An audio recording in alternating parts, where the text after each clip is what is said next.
right, good morning. Sorry about making you wait.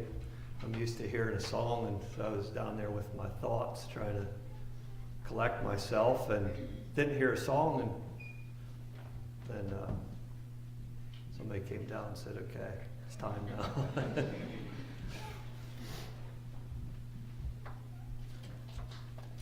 So I've been having this kind of weird nasal congestion and this and that. So if I sound like a foghorn, that's the reason. I should be able to get through. But I was going to have this last Sunday, and I wasn't feeling good at all last Sunday. So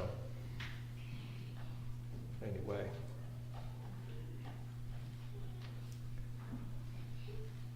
So I've been thinking about this for some time, about what I'm going to a study I'd like to go into, and some people have said that this is the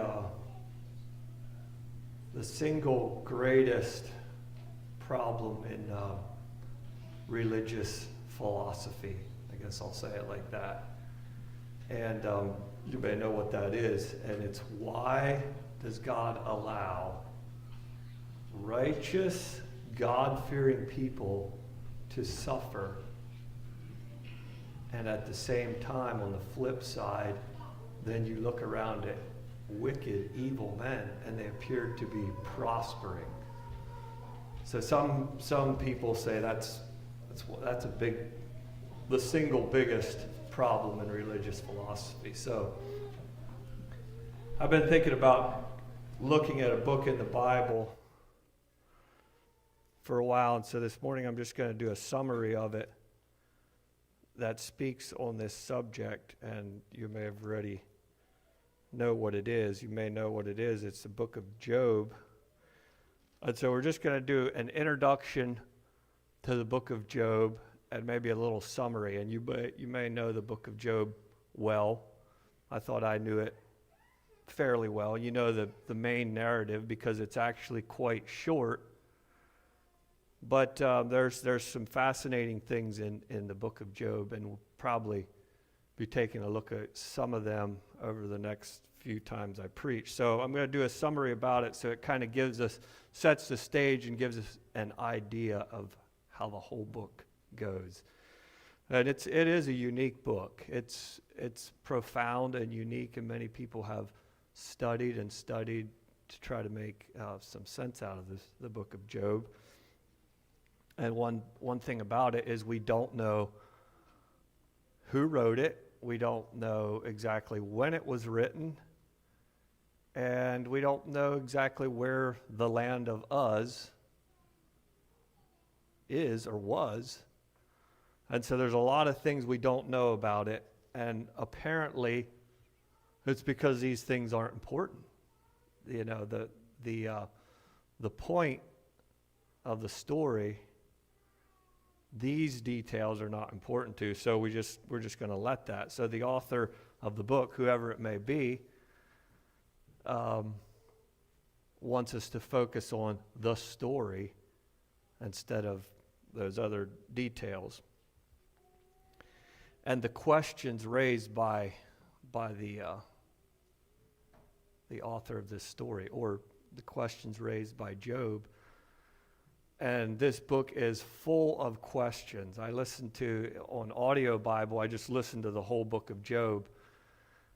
And it's just full of questions. Questions by Job, questions by his friends, and questions by God.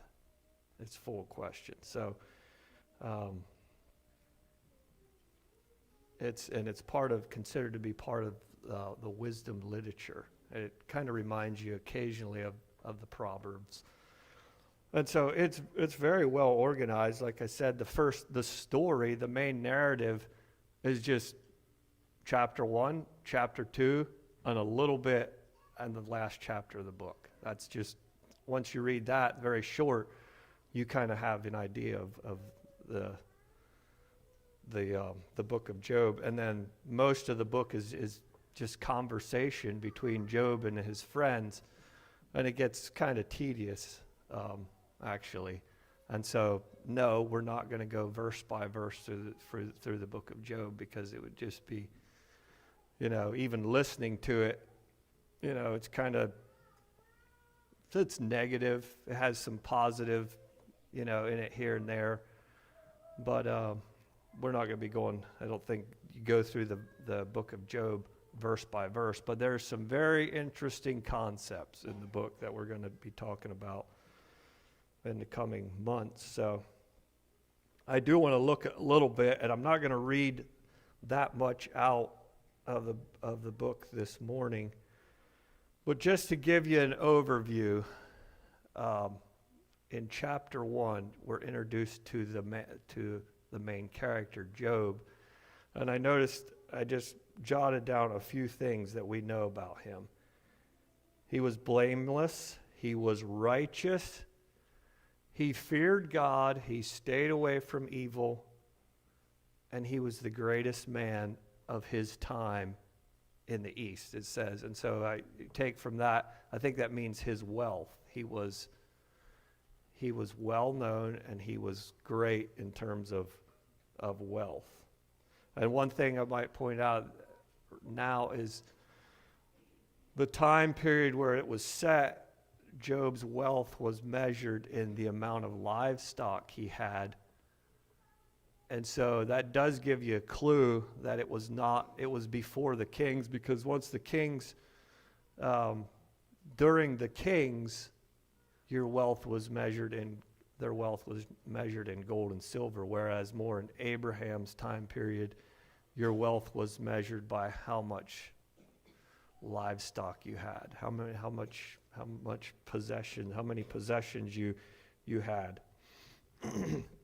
And so that does give you a little clue maybe of when it took place. And actually some people suggest that this is just hypothetical. This didn't actually happen, but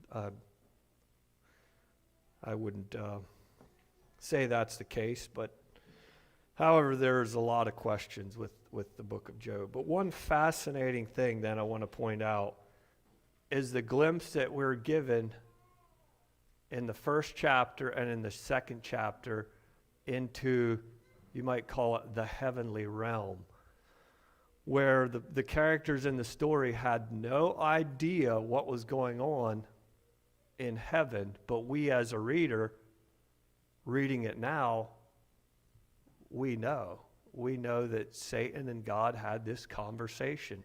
Well, Job didn't know that. His friends didn't know that. So if you look at it from that perspective, we know a lot more about what took place, because those two instances written down in chapter 1 and chapter 2, it happened 2 times. And so that raises a lot of questions too. Like God, the angels, Satan, what was going on there? And there's a couple places in the Bible where there's other glimpses that we have into the heavenly realm such as that. And it's fascinating, and I think we can actually be blessed that we are not able to know or see what's going on in for lack of a better word, with the angels or in the heavenly realms sometimes, because I think it would probably make us fearful, or have quite an effect on us. So I'll maybe just touch on that a little, but I might get into that later on. But it kind of goes like this: so the angels of God came to present themselves before God. Was this like a thing they did every so often? Was this like the heavenly court? But it says Satan came among them. And so I got to thinking, okay, this is in heaven, and Satan came among them. How is this even possible?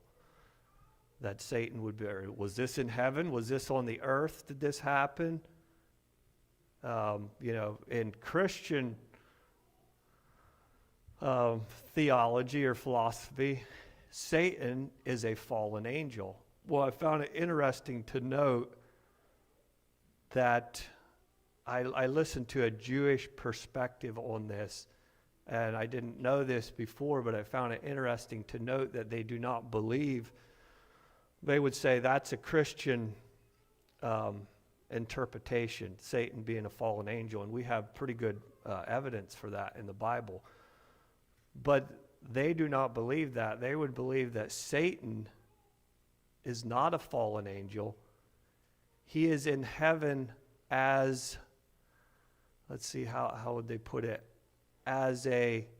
So God has this heavenly court, and he has all his angels, and then Satan's there as, say, a defense attorney saying, well, but did you see this bad thing that this person did? That's a little bit the way they believe about it. Now, the idea that Satan being in heaven is that we know he was in heaven when he was a good angel, but that's the way they would look at it. And he basically plays, we've heard the term the devil's advocate. He basically does that. He brings up to God, well, did you see this? And that's exactly what happened here in the first chapter of Job. And so I don't really know, but it's interesting. So Satan and God have this conversation about a person down here on the earth. Now, whether they had this conversation in heaven or God can be everywhere present, but I don't believe the scripture does bear out that Satan cannot be. And I think James read that verse this morning. Satan's walking about as a roaring lion. He's going to and fro. And it says exactly the same thing here in Job, where the Lord asked Satan, where does he come from? Or where you been, or where are you coming from? And he said, I've been roaming around on the earth. So he's not, we believe that God is, omnipresent. He can be everywhere present. Well, Satan does not have that ability. So anyway, they had this conversation, and God was drawing attention to one of his servants on the earth. So that's really interesting. Basically, somewhat maybe bragging to Satan about, hey, did you see this, my servant here? Take a look at my servant. He's, well, what does it say? He's, there's none like him on the earth. He's a perfect and upright man. So yeah, I would say God is throwing it out to Satan like, hey, did you see this one of my servants? So they had this conversation. And then Satan responds by saying, well, God, yeah, I noticed that, but I'll tell you exactly why he is your faithful servant and serves you faithfully. It's because you protect him. You protect everything he has. You bless him. You made him rich. You don't do all this stuff. You made him prosperous. His life is really comfortable. So that is the reason why he serves you faithfully. So this fascinating conversation between God and Satan. And then Satan makes a suggestion. I think he tells God, take everything away. Basically, put forth thine hand. Basically, God, you take all his stuff away from him that you have given him, that you blessed him with. Take that protection away and see what happens. He's going to curse you to your face. And it's interesting that God doesn't refute that. God does not say, oh, I'll bet you he doesn't do that. So God doesn't necessarily disagree with that assumption. Some people try to make the point that this was like a bet between God and Satan. Satan says, take his stuff away, he'll curse you, and God's basically saying, no, that's not going to happen. But I didn't find that here, so I don't believe that's what it was. Basically, God just says, Satan suggests what Job's going to do, and God says, okay, go ahead and do it. And it's interesting that Satan says, put forth your hand, take his things away. And then God says, okay, I'm going to give you permission to do it. And so Satan only has as much permission as God allows him. God has him on, I don't know, whatever you want to call it, on a leash, and he'll let him go as far as he allows it. Because he allowed him to do that much, and then he said, don't touch his life. That's one thing you can't do. And so God gave him the permission to destroy everything Job had, including his children, 10 children. And, at this point in the story, most of us would be thinking, now, what's going on? For an experiment, or however you want to look at this, that's going a little far, isn't it? I mean, we're talking about probably the worst calamity that any of us could imagine. And I don't even think we could wrap our minds around it. Some of you have lost loved ones, children, loved ones, dads, moms, whatever. And just the loss of one loved one, the amount of grief that puts you in, if you can imagine, just Satan chose to do it just bang, bang, bang, as fast as he could bring more bad news. He did it that way until the end. Every one of your children is dead. And I don't think we can imagine the scope of that kind of what that would do to a person. And anyway, you think, why would God do that? Why would God give Satan permission to do that? And then you assume that, okay, this book's gonna shed some light on why this happened. We're going to get some answers here. Why does God allow good things to happen or bad things happen to righteous, good people? But you read the book, and many of you probably have. You read the book and you think, well, that question was never even answered. You read the whole way through the book, and that question is never answered. The reason for Job's suffering is never actually revealed. And so, like I said, the majority of the book is conversation between Job and his friends, and it's really well organized. It goes something like this. So you have friend 1, friend 2, and friend 3 right now. And so friend 1 says something, and then Job responds to him. Friend 2 says something, and Job responds to him. Friend 3 says something, and Job responds to him. And then that's one, we'll call it a round. That's one round. So they do that 3 times, and it's all, I looked, and it's always in that order. The same person speaks first, Job responds, and the same person speaks second, and so on. And they do that 3 times, and that takes up most of the book of Job, the majority of it. And they just go around and around and, throwing insults and accusing, and Job saying, I'm innocent, and almost as you go through it, it almost seems to get worse. Just like a debate or an argument often gets, the longer it goes, the worse it seemed to get, till Job is, in their eyes, he's just terrible. Job, you're just awful. And Job's saying, well, you guys are just the most miserable friends comforters that could be, And I thought it was ironic. You're miserable comforters. Well, is that even a thing? You're not comforting somebody when you're making their life more miserable. But that's what he told them. You're miserable comforters. And then toward the end, I think it was the last round, friend 3 does not speak, but friend 4 comes in. Just a new person. Friend 4 comes in, and he's very angry. And so friend 4 is very angry, and so friend 4 speaks for like 6 chapters straight because friend 4 is so angry. So and that's what some people do when they're angry. They just speak nonstop. Some people clam up when they're angry, and some people just speak nonstop. And so friend 4 was that type of person.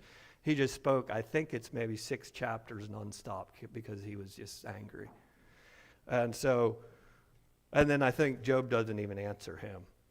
And then all of a sudden, it's like chapter 38, all of a sudden, be careful what you wish for, because I think earlier the friends had said, if only God would speak. We're saying all these things about God, and Job's saying this about God, and Job says he's innocent, and we say he's not. If only God would just speak. Well, be careful what you wish for, because what happens? God comes on the scene out of a whirlwind, and he speaks.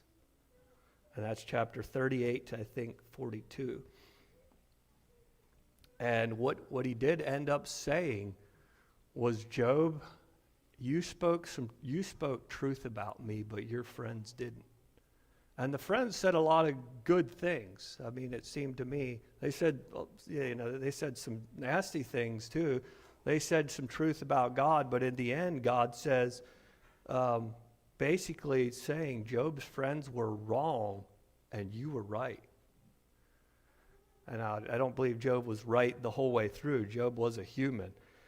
But that's what God's understanding, or that's the way God put it. And at this point, you could say, you could almost understand it a little better if God would have said, your friends had a point. Because it's easier to wrap our mind around the fact that someone is suffering for something bad that they did. You could say, oh yeah, I can understand that. But the fact that God said, no, Job, you were right. Your friends were wrong. You're innocent. It's actually a little harder to get your mind around that. Well, then, God, why did you even bother? Why did you allow this to happen? Why? And so that's the big question that many people ask. And so God speaks, chapter 38 to 41. Does he answer Job's question? Job asks so many questions. Does he answer them? No, he does not answer his questions. And he basically takes him on a tour, if you will. You'd ever watch a creation or a National Geographic special or something, where you just see animals, things from the animal kingdom, things from nature, things from the universe, the stars, the solar system. Basically, that's what God does. Instead of answering Job's questions, all his questions, why this, why that, God just says, hey, take a look at this. Well, could you do this? What would you do in this case? Did you see how I did with this animal, or did you see what I did here? And that was God's, quote, answer to Job. So then God speaks. There's a little back and forth where Job actually talks to God, and God speaks again. Job replies back, and then the narrative continues in the last chapter, stating that God restored Job's wealth, gave him 10 more children, and so on. And the story, it ends. And that's the book. And so I wanted to give a little overview, just so as we look at concepts from the book of Job, you can have a little bit of background or knowledge to draw upon. This is actually how the story unfolds. And a few of the questions that are raised in the dialogue between Job and his friends, and one of the big questions is God just? Is God a just God? And does he run this universe justly? That's one of the big questions. And if he does, and if this is true,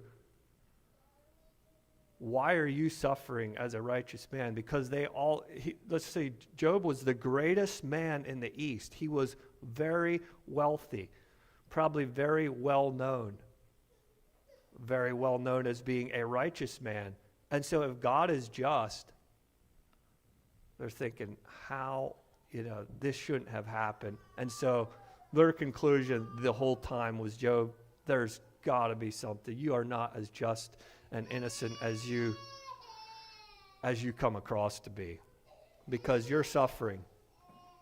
And so they start from the premise, the friends start from the premise that God is just and he rules the universe justly. And if you're righteous and God-fearing, your life's going to go good and you're going to prosper. And so their conclusion is, we know God is just. We know he runs the universe justly. This doesn't look like justice. So Job, you sinned. You must have sinned. You're not a good person. So this is, I mentioned, listen to a little summary from a Jewish standpoint. Actually, it was from a rabbi. And he gave an interesting concept that these friends were defending the traditional view of morality. Basically the same, like the conventional view of morality at the time, and pointed out that it would have been the same view that's found in the Torah or the law of Moses, basically saying, the promise that God gave to his chosen people was, if you serve me faithfully, if you love the Lord your God with all your heart, with all your soul, with all your mind, you serve me faithfully, here's what I'm going to do for you on this life. In this life, I'm going to give you children. I'm going to prosper you. You're going to become wealthy. I'll give you rain for your crops. God goes down throughout the book, sprinkled in there. He lists a whole lot of things that he was going to do for them if they did this, serve him faithfully. And bless them physically in this life. So that's according to the Jewish view, that is the view that they were defending. That's the premise they were coming from, that you were blessed because you feared God. Now it's all taken away, and there's a reason for that. So that's what they were defending. And Job, on the other hand, claimed, I'm innocent and I'm not suffering from divine judgment. That's not the case. But then, as it went on, Job began to question God's justice. He began to question God, suggesting that, God, you have wronged me. And it's interesting, when God begins to speak, he doesn't go very easy on Job at all. 2 times he said, okay, Job, out of this whirlwind, he says, okay, brace yourself like a man. I have some questions for you, and I demand an answer. I think twice God said that. So if God says to you, okay, like we say sometimes, put on your big boy pants, brace yourself like a man. I'm going to ask you questions now, and I demand an answer from you. And when it was all said and done, Job, he didn't have an answer. It made him look very small and insignificant. So God didn't go too easy on Job, but he began to bring Job's attention to all the wonders, all the things that he created, and the way he ran his universe. And halfway through, Job said, guess what? I'm a vile person, and I'm going to put my hand on my mouth, and I'm not going to speak. And so, now for a little bit of scripture. Here, why don't you turn to Exodus?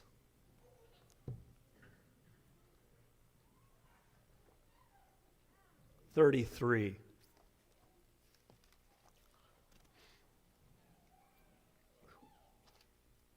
Exodus 33.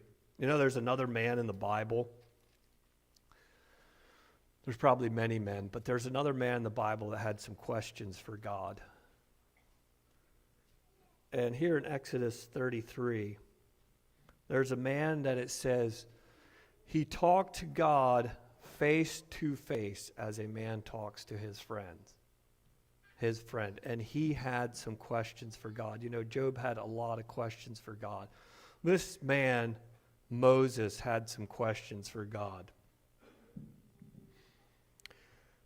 And Exodus 33, he says, basically, you've been telling me to lead these people. If I can say what verse this is in, 11.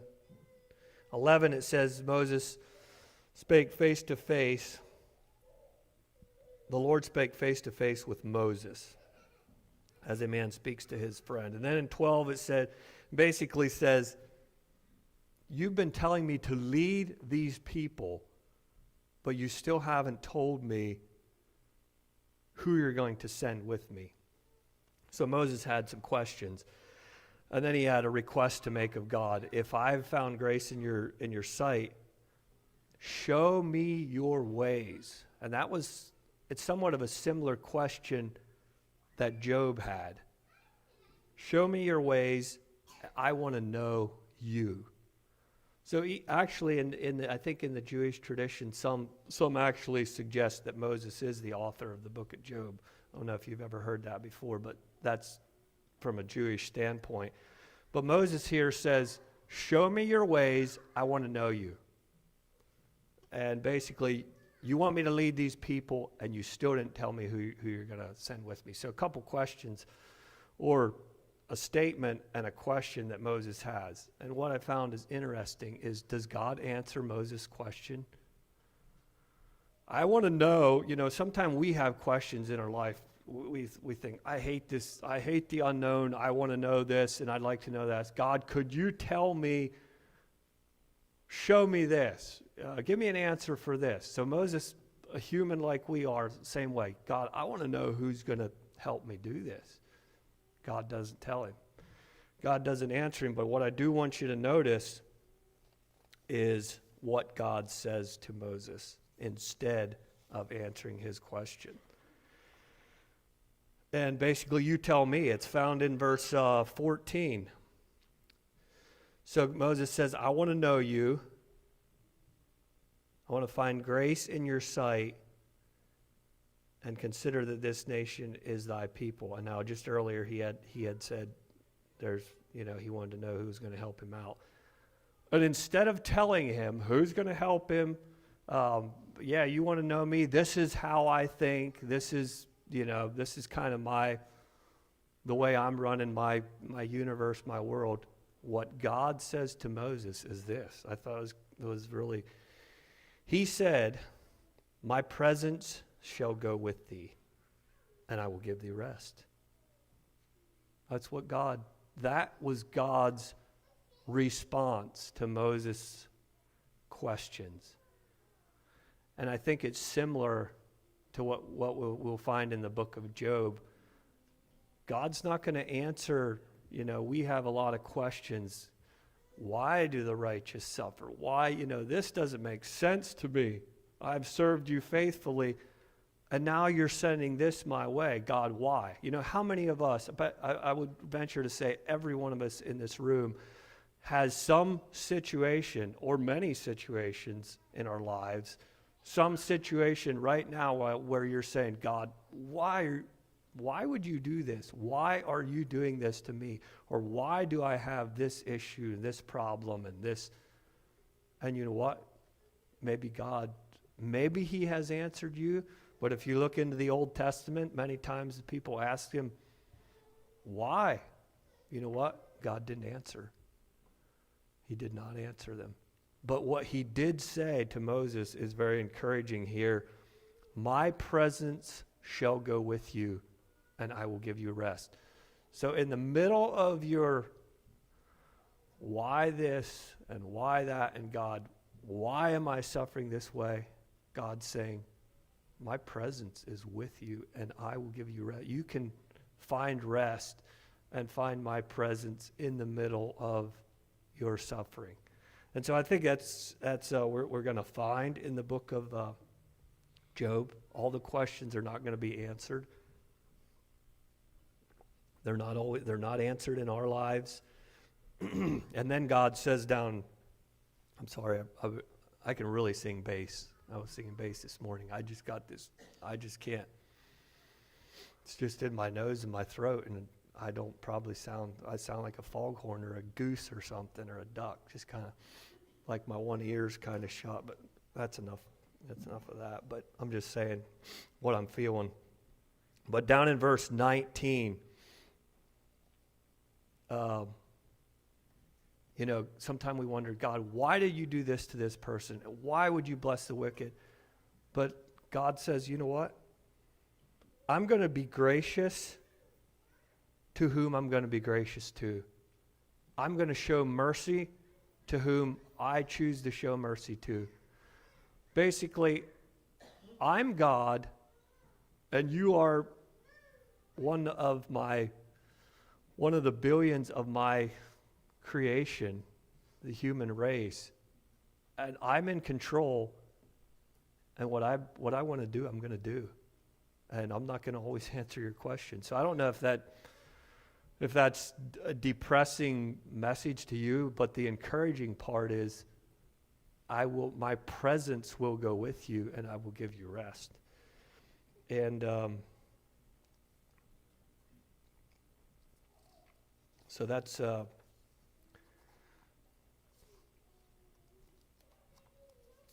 basically probably where I'm going to conclude. But another thought, two things that we focus on when we ask a question like that. God, why? Why am I suffering? Or why is someone in this situation suffering and this wicked, evil man is prospering? We're focused on two things. And we're focused on our problem, and we're focused on ourselves. And I see that in the book of Genesis, where God says, basically focus on me. My presence will go with you, and I will give you rest. So maybe don't sit around so much asking why. If you want to ask God why, I think it's perfectly fine. But if God doesn't give you an answer or a satisfactory answer, know this, that some of the closest, I think Moses what other man talked to God face to face as a man talks to his friend? And then he asks God a question, and God ignores the question and doesn't answer it. And Moses was up there with God, wouldn't you say? If he's going to do that for Moses, it's probably the same for us.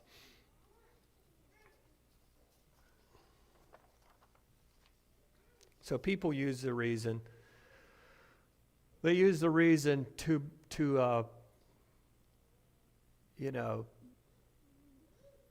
discredit or as an excuse to doubt the existence of God. Well, why would a gracious, loving God allow bad things to happen to righteous, God-fearing, good people? People can't get past that, and they use that to basically say, I don't believe there's a God, because how could a loving God do that? And a thought came to me yesterday. I believe we could agree that Job had one of the worst calamities, befall him of anyone that we know or have, heard about. All your possessions, all your your children and then afflict you with painful skin disease, so you're just basically sitting around wishing you could die, but you just can't die. So one of the worst. We can't imagine how it would be. I don't think we can imagine that bad.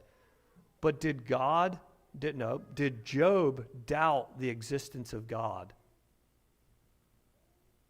I mean, he was the actual person this happened to, and people look back, at him or at their experience and say, okay, if this is going to happen to me or this person, well, I doubt there's a God. But what I find from Job is he is the actual person this happened to. And there was some pretty strong, there's a pretty strong trust and confidence in Job that comes out.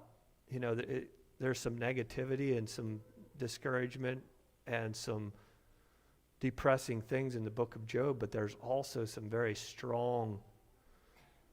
very strong level of trust and confidence even after going through that. So, one of them is found in the first chapter where these things happen, bang, bang, bang, back to back. And after it was all done, Job sat there and said, "The Lord hath given, and the Lord hath taken away. Blessed be the name of the Lord." And you think, how is that even possible? Just imagine our little issues. And we may, you may not think your issues are little, but just imagine that.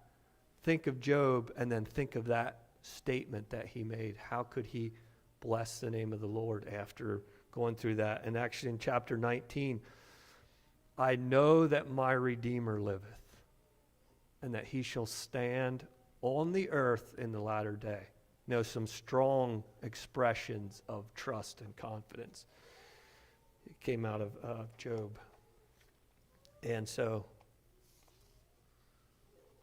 and there is more, but I believe I'm going to conclude there.